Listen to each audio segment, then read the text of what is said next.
आज की क्लास में हमने बात करना है ऑन टू फंक्शन के बारे में और इनटू फंक्शन के बारे में। ठीक है, यही दोनों फंक्शंस के बारे में आज हमने बात करनी है। ठीक है, देखिए ये जो ऑन टू फंक्शन होता है आपका, ठीक है, ऑन टू फंक्शन को हम लोग सर्जेक्टिव फंक्शन भी बोलते हैं। ठीक है, ये जो ऑन टू फंक्शन है इसको हम लोग सर्जेक्टिव फंक्शन भी बोलते हैं। ठीक है, तो चलिए स्टार्ट करते हैं। That is onto function. सबसे पहले हम लोग ऑन टू फंक्शन जो है उसको क्लियर करेंगे और ऑन टू फंक्शन के बाद हम लोग जो है इन टू फंक्शन के बारे में बात करेंगे। ठीक है, तो चलिए स्टार्ट करते हैं। ठीक है, देखिए सिंपल तरीके से अगर देखा जाए, अगर आपका रेंज और कोडोमेन, ध्यान समझिएगा, अगर आपका रेंज और कोडोमेन अगर दोनों बराबर है, ठीक है, रेंज और कोडोमेन जो है अगर दोनों बराबर है तो समझ लेना है कि वो कौन सा फंक्शन है आपका, वो जो है आपका ऑन टू फंक्शन है।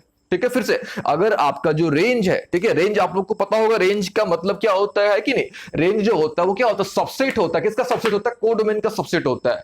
ठीक है, तो लेकिन अगर आपका दोनों बराबर हो जाए, रेंज और कोडोमेन अगर दोनों बराबर हो जाए तो वो जो फंक्शन है उस फंक्शन को हम लोग क्या बोलेंगे, ऑन टू फंक्शन बोलेंगे, या उसको हम लोग सर्जेक्टिव फंक्शन बोलेंगे, क्योंकि दोनों चीजें सेम है। ऑन टू बोलो आप या सर्जेक्टिव बोलो, बोथ आर सेम थिंग। ठीक है, या इसको हम लोग अलग तरीके से भी समझ सकते हैं। ठीक है, इसको आप ऐसे समझो, अगर सेट बी का, ये जो सेट ए है सेट बी है, आपको पता होगा जो सेट ए होता है इसको बोलते हैं डोमेन, और सेट बी को हम लोग क्या बोलते हैं, कोडोमेन, है कि नहीं। सेट ए को बोलते हैं डोमेन, सेट बी को हम लोग क्या बोलते हैं, कोडोमेन। ठीक है, अच्छा तो अच्छा हम लोग रेंज को पता होगा रेंज क्या होता है कि नहीं। तो सेट बी का वैसा एलिमेंट जो सेट ए से रिलेटेड होता है कि नहीं, सेट बी का वैसा एलिमेंट जो क्या होता है सेट ए से रिलेटेड होता है उसको हम लोग क्या बोलते हैं, रेंज, है कि नहीं। लेकिन अगर आपका सारे के सारे एलिमेंट, ध्यान समझिएगा, सेट बी के, ये जो सेट बी है आपका, ये जो सेट बी है आपका, अगर सारे के सारे सेट बी के एलिमेंट अगर सेट ए से, ठीक है, रिलेटेड है, तब भी उसको हम लोग क्या बोलेंगे, ऑन टू फंक्शन बोलेंगे। ठीक है, सेट बी के सारे एलिमेंट अगर सेट ए से रिलेटेड है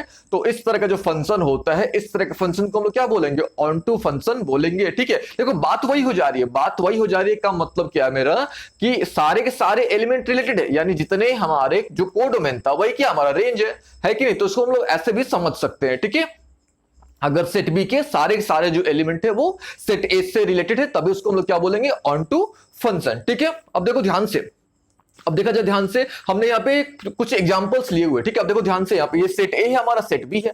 ठीक है, तो सबसे पहले तो ये वेरीफाई आपने कर लेना है कि भाई जो जिसकी आप बात कर रहे हो वो फंक्शन है कि नहीं है। ठीक है, फंक्शन है कि नहीं ये आपने वेरीफाई कर लेना है। उसके बाद आपने देखना है कि भाई वन वन है कि मेनी वन है कि ऑन टू है कि इन टू है। सबसे पहले आपने फंक्शन वेरीफाई कर लेना। तो क्लियरली हमने जो लिया हुआ है वो ऑलरेडी एक फंक्शन है। ठीक है, सारे के सारे जो हमने फंक्शन लिए हुए। ठीक है, अब हमने वेरीफाई करना है कि क्या ये ऑन टू फंक्शन है कि नहीं। ठीक है, अब हमने क्या करना है, वेरीफाई करना है कि जो भी फंक्शन हमने लिए हुए हैं क्या वो ऑन टू फंक्शन है कि नहीं। ठीक है, अब देखो ध्यान से, यहाँ पे ये आपका कोडोमेन है, यानी ए बी सी जो है आपको क्या चाहिए, कोडोमेन, और रेंज भी देखो आपका ए बी सी आपका क्या है, रेंज है। यानी क्लियरली ये जो है आपका कौन सा फंक्शन है, ऑन टू फंक्शन है। क्यों, क्योंकि आपका जो कोडोमेन है और रेंज क्या है, बराबर है। तो क्लियरली हम लोग बोल सकते हैं कि भाई ये जो फंक्शन आपका है ये कौन सा फंक्शन आपका, ऑन टू फंक्शन है या सर्जेक्टिव फंक्शन। ठीक है, यहां भी देखो आप ध्यान से, यहां पे आपका कोडोमेन क्या हो गया, ए बी सी डी, ये आपके क्या है, कोडोमेन है। अच्छा, जो कोडोमेन है वही आपका रेंज भी है कि नहीं। अगर आपका कोडोमेन और रेंज बराबर है तो समझ लीजिए भैया कि वो कौन सा फंक्शन आपका, ऑन टू फंक्शन है या सर्जेक्टिव फंक्शन है। क्लियरली ये भी देखो आप ध्यान से, यहाँ पे आपका B1 B2 B3 B4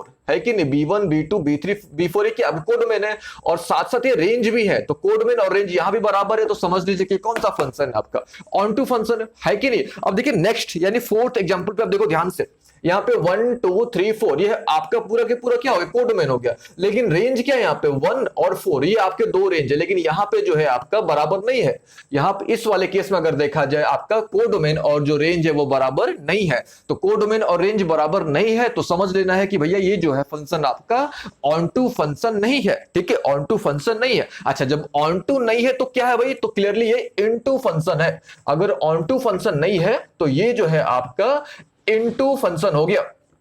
ठीक है, ये तीनों जो हो गए आपके, ये जो हो गए आपके, ये जो स्टार्टिंग के जो तीन हो गए फंक्शन, ये क्लियरली कौन सा फंक्शन आपके, ऑन टू फंक्शन है कि नहीं। लेकिन अगर ऑन टू नहीं है तो भाई क्या है, अगर ऑन टू नहीं है तो वो क्या है, तो क्लियरली सिंपल तरीके से बोल सकते हैं कि वो जो है भैया आपका इनटू फंक्शन है। यानी ऑन इनटू फंक्शन का मतलब यहां पे क्या निकला, इनटू फंक्शन का सिंपल सा क्लियरली मतलब निकल रहा है कि not on to.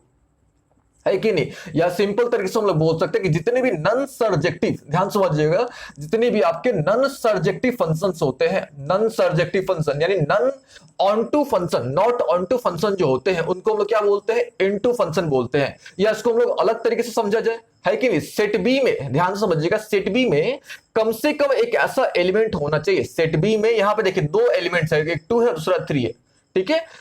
Not on to या इनटू या नॉन सर्जेक्टिव या इनटू, सब सारी चीजें एक ही है, ठीक है। तो इसको आप लोग कैसे समझेंगे कि भाई सेट बी में कम से कम एक ऐसा एलिमेंट होना चाहिए जो सेट ए से रिलेटेड ना हो। फिर से, सेट बी में कम से कम एक ऐसा एलिमेंट होना चाहिए जो सेट ए से रिलेटेड ना हो। तो यहां पे अगर देखा जाए तो दो यहां पे एलिमेंट है, 2 भी रिलेटेड नहीं है और 3 भी रिलेटेड नहीं है, ठीक है। तो ये तो क्लियरली है कि भाई आपका कोड डोमेन और रेंज बराबर नहीं है। तो कोड डोमेन और रेंज बराबर नहीं है तो ये तो क्लियरली कि भाई ये ऑन टू फंक्शन नहीं है। और जब ऑन टू नहीं है तो ये क्या हुआ, आपका इनटू फंक्शन हुआ। इनटू फंक्शन बोलिए, इसको नॉट ऑन टू बोलिए, इसको आप नॉन सर्जेक्टिव बोलिए, ठीक है। क्यों नहीं है, क्योंकि इस वाले केस में, ठीक है, इस वाले केस में आपका कोडोमेन जो है कि नहीं, codomain is not equal to range. तो सिंपल तरीके से हम लोग बोल सकते हैं कि अगर आपका जो है कोडोमेन जो है अगर वो रेंज के बराबर नहीं है तो बोलेंगे इनटू, अगर बराबर है तो बोलेंगे ऑन टू। एक सिंपल सा डेफिनेशन है, ठीक है। फिर से, अगर रेंज और कोडोमेन बराबर है तो बोलेंगे हम लोग क्या बोलेंगे उसको, ऑन टू। अगर बराबर नहीं है तो बोलेंगे इनटू, ठीक है। अब देखो लास्ट एग्जांपल जो हमने यहां पे लिया हुआ है, ठीक है, इस एग्जांपल को देखो ध्यान से। तो ये 1 2 3 4 5 6 जो है आपका रिलेटेड नहीं है। यानी इनटू का क्या कंडीशन होना चाहिए, इनटू एक सिंपल सा कंडीशन है कि भाई सेट बी में कम से कम एक ऐसा एलिमेंट होना चाहिए, सेट बी में कम से कम एक ऐसा एलिमेंट होना चाहिए जो सेट ए से रिलेटेड ना हो, ठीक है। तो क्लियरली 6 जो है आपका सेट ए से रिलेटेड नहीं है। जब रिलेटेड नहीं है तो क्लियरली ये भी जो फंक्शन आपका है, कौन सा फंक्शन आपका, इनटू फंक्शन है, ठीक है। क्यों इनटू फंक्शन है, क्योंकि यहां जो आपका कोडोमेन है, ध्यान समझिएगा, जो कोडोमेन है इज नॉट इक्वल टू क्या चीज, रेंज। या जो कोडोमेन है आपका वो रेंज के इक्वल नहीं है, ठीक है। देखो यहां पे 1 2 3 4 5 6 सारे के सारे क्या हो गए, कोडोमेन हो गए। लेकिन रेंज क्या हुआ यहाँ पे, 1 2 3 4, ये जो हो गया आपके 1 2 3 4 5, ये जो हो गया आपका क्या हो गया, रेंज, ठीक है। तो उम्मीद है आपको ऑन टू फंक्शन और इनटू फंक्शन का आइडिया मिल गया होगा, ठीक है। रेंज और कोडोमेन बराबर है तो बोलिए ऑन टू, अगर बराबर नहीं है तो बोलिए इनटू। या इसको ऐसा समझिए, सेट बी का अगर हर एक एलिमेंट रिलेटेड है सेट ए से तो बोलिए उसको ऑन टू। अगर एक भी ऐसा सेट बी में अगर एक भी ऐसा आपको एलिमेंट मिल जाए जो सेट ए से रिलेटेड ना हो तो सिंपली आपने बोल देना है कि भाई वो जो फंक्शन है आपका, वो फंक्शन क्या है, इनटू फंक्शन है। या नॉट ऑन टू बोलिए, उसको नॉन सर्जेक्टिव बोलिए, सारी बातें जो है आपकी सेम है, ठीक है। इनटू हुआ, नॉन ऑन टू हुआ, नॉट ऑन टू सॉरी, और नॉन सर्जेक्टिव जो है, तीनों बातें जो है आपकी, तीनों वर्ड जो है वो क्या है, सेम है, ठीक है।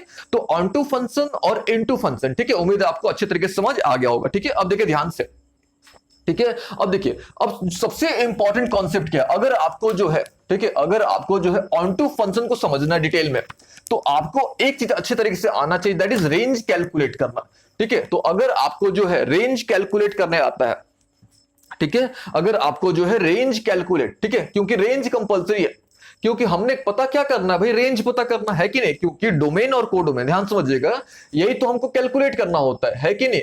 क्योंकि नॉर्मली क्या होता है आपका, डोमेन और कोडोमेन दोनों गिवन होता है कि नहीं। ये जो दोनों जो होता है, डोमेन और कोडोमेन जो होता है, ये दोनों आपका क्या होता है, गिवन होता है कि नहीं। हमने कैलकुलेट क्या करना होता है, रेंज। तो आपको रेंज कैलकुलेट करने अच्छे तरीके से आना चाहिए, ठीक है। अच्छा, रेंज कैलकुलेट करने के लिए, है कि नहीं, रेंज कैलकुलेट करने के लिए आपको इनइक्वालिटी का नॉलेज होना चाहिए, ठीक है। इनइक्वालिटी का नॉलेज आपको अच्छे तरीके से होना चाहिए, तभी आप जो है रेंज कैलकुलेट कर पाओगे, ठीक है। तो रेंज का आपको नॉलेज होना चाहिए, ठीक है। तो सबसे पहले आपने क्या करना है, रेंज कैलकुलेट करना है, ठीक है। और फिर देखना कि अगर रेंज आपके कोडोमेन के बराबर आ गया, अगर आपका जो रेंज है वो कोडोमेन के बराबर आ गया तो क्लियरली वो कौन सा फंक्शन हो गया आपका, वो हो गया आपका ऑन टू फंक्शन। अगर बराबर नहीं आ रहा है तो आपने बोल देना है कि भाई वो जो फंक्शन है आपका वो कौन सा फंक्शन है, इनटू फंक्शन है, ठीक है। तो यहां पे एक रेंज जो है, रेंज एक काफी इंपॉर्टेंट रोल प्ले करने वाला है, ठीक है। बिना रेंज के जो है हम लोग बता नहीं सकते हैं कि भाई कौन सा फंक्शन ऑन टू है या कौन सा फंक्शन इनटू है, ठीक है। एक छोटी सी बात और, ठीक है, उसको हम लोग थोड़ा देख लेते हैं, ठीक है। देखिए ध्यान से कि जितने भी आपके ऑड डिग्री पॉलिनोमियल फंक्शंस होते हैं, ठीक है, जितने भी आपके ऑड डिग्री पॉलिनोमियल फंक्शंस होते हैं, सारे के सारे जो होते हैं वो ऑन टू फंक्शन होते हैं, ठीक है। सारे के सारे जो होते हैं वो ऑन टू फंक्शन होते हैं, ठीक है। जैसे एग्जांपल के तौर पे देखते हैं कि सपोज हमारे पास कोई फंक्शन दिया दिया हुआ, ठीक है। हमारे पास कोई पॉलिनोमियल फंक्शन है, लेकिन जो हम लोग फंक्शन लेंगे वो ऑड डिग्री का लेंगे, ठीक है। यानी हमने जो है ऑड डिग्री पॉलिनोमियल फंक्शन लेना है, ठीक है। तो सपोज हमने एक फंक्शन लिया that is F of X is equal to X cube, ठीक है, x Q minus 5x square, ठीक है, एक्स क्यू माइनस क्या चाहिए 5x square plus 4x plus 2, ठीक है, प्लस 4x प्लस 2 हमने यहां पे एक फंक्शन ले लिया, ठीक है। तो क्लियरली ये जो है आपका ऑड डिग्री पॉलिनोमियल फंक्शन है, x Q minus 5x square plus 4x plus 2 जो है आपका एक ऑड डिग्री पॉलिनोमियल फंक्शन है, ठीक है। क्लियरली इसका जो डोमेन है, ठीक है, डोमेन वो भी आपका रियल नंबर है, इसका जो को डोमेन है वो भी आपका रियल नंबर है, ठीक है।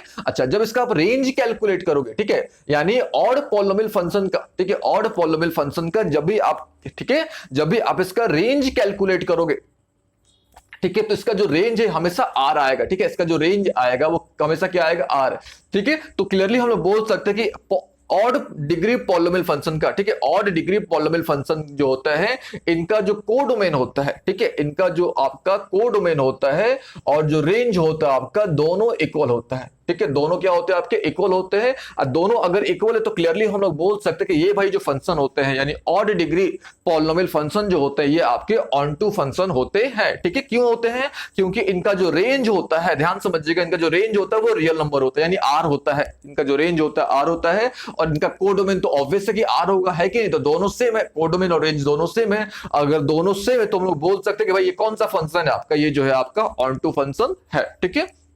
अच्छा, जब odd degree polynomial function onto है तो फिक्स है यहां पे कि जो इवन डिग्री, ध्यान समझिएगा, इवन डिग्री पॉलिनोमियल फंक्शन जो होंगे, इवन डिग्री जो पॉलिनोमियल फंक्शंस होंगे वो आपके इनटू फंक्शन होंगे, ठीक है, वो आपके इनटू फंक्शंस होंगे, ठीक है। क्यों?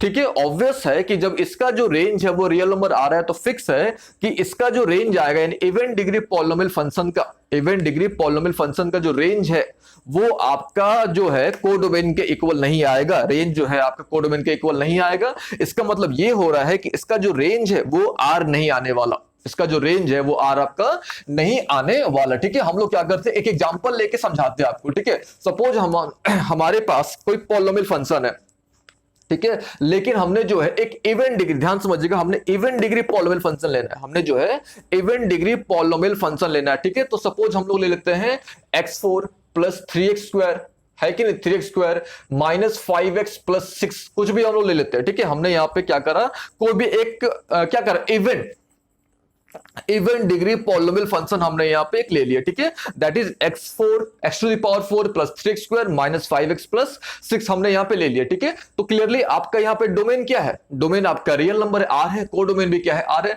लेकिन जब इसका आप रेंज कैलकुलेट करोगे, ठीक है, जब भी आप इसका क्या करोगे, रेंज कैलकुलेट करोगे, वो आपका आर नहीं मिलने वाला, यानी रेंज जो है आपका क्लियरली जो है नॉट इक्वल टू कोडोमेन होगा, रेंज जो है आपका कोडोमेन के इक्वल नहीं आएगा, ठीक है। और जब रेंज कोडोमेन के इक्वल नहीं आएगा तो क्लियरली हम लोग बोल सकते हैं कि ये जो है आपका ऑन टू तो है नहीं, और जब ऑन टू नहीं है तो क्लियरली ये कौन सा फंक्शन है आपके, इनटू फंक्शन, ठीक है, ये जो है आपका इनटू फंक्शन है, ठीक है। देखो सिंपल तरीके से बोल सकते हो आप, इसका जब आप ग्राफ भी ड्रॉ करके देखोगे, ठीक है, तो इसका ग्राफ भी ड्रॉ करके आप देखोगे तो इस तरीके से आपका इस तरीके से आपको क्या मिलेगा, ग्राफ मिलेगा, ठीक है।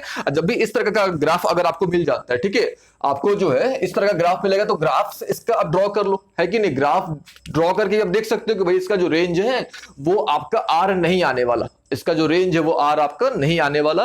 और जब रेंज आर नहीं आएगा तो क्लियरली हम लोग बोल सकते हैं कि जो रेंज है आपका वो कोडोमेन के इक्वल नहीं है, और कोडोमेन के जब इक्वल नहीं है तो क्लियरली ये कौन सा फंक्शन है आपका, ये जो है इनटू फंक्शन है, ठीक है। अब देखिए ध्यान से, ठीक है, उम्मीद है आपको ऑन टू फंक्शन और इनटू फंक्शन अच्छे तरीके से समझ आ गया होगा, ठीक है। देखिए अगर आपको प्रॉब्लम हो रहा है कि भाई रेंज में प्रॉब्लम हो रहा है तो आपको रेंज जो है अच्छे तरीके से सीखना होगा। अब रेंज जो है हम लोग बाइजेक्टिव फंक्शन के बाद हम लोग जो है रेंज स्टार्ट करने वाले हैं। सबसे पहले जो हम लोग डोमेन कंप्लीट करेंगे, फिर हम लोग जो है रेंज जो है आपको रेंज अच्छे तरीके से सिखाएंगे, ठीक है। चलिए, तो उम्मीद है आपको समझ आ गया होगा कि भाई ऑड डिग्री पॉलिनोमियल फंक्शन तो वो ऑन टू फंक्शन है, और जो आपके इवन डिग्री पॉलिनोमियल फंक्शन है ये सारे के सारे हैं कौन से फंक्शन, आपके इनटू फंक्शन है। क्यों? क्योंकि भाई इसका डिग्री इसका जो रेंज है वो आर है, इसका रेंज आर नहीं है, ठीक है। अच्छा, अब एक छोटी सी बात और, अगर हमको नंबर पूछा जाता है कि भाई कितने ऑन टू फंक्शन पॉसिबल है, ठीक है, कितने जो है आपके ऑन टू फंक्शन पॉसिबल हैं। ठीक है, तो हम लोग जो है इस एक्सप्रेशन के थ्रू, ठीक है, इस एक्सप्रेशन के थ्रू हम लोग क्या कर सकते हैं, कैलकुलेट कर सकते हैं भाई कि कितने आपके ऑन टू फंक्शन पॉसिबल हैं। ठीक है, अच्छा सपोज आपको अगर बोला जाता है कि आपने जो है कितने इनटू फंक्शन कैलकुलेट करो, कितने इनटू फंक्शन पॉसिबल है, तो करना कुछ नहीं है, आपने टोटल नंबर ऑफ फंक्शन पहले कैलकुलेट कर लेना है और टोटल नंबर ऑफ फंक्शन में से, ठीक है, ऑन टू फंक्शन यानी number of onto function आपने क्या कर देना है, माइनस कर देना है। ठीक है, अगर आप दोनों का डिफरेंस कैलकुलेट कर लेते हो यानी टोटल नंबर ऑफ फंक्शन, ठीक है, टोटल नंबर ऑफ फंक्शन में से अगर आप number of onto function जो है माइनस कर देते हो, देन हमको क्या मिल जाएगा, इनटू फंक्शन मिल जाएगा। ठीक है, अगली चलिए तो हम लोग क्या करेंगे, अगले क्लास में जो है हम लोग बाइजेक्टिव फंक्शन के बारे में बात करेंगे। ठीक है।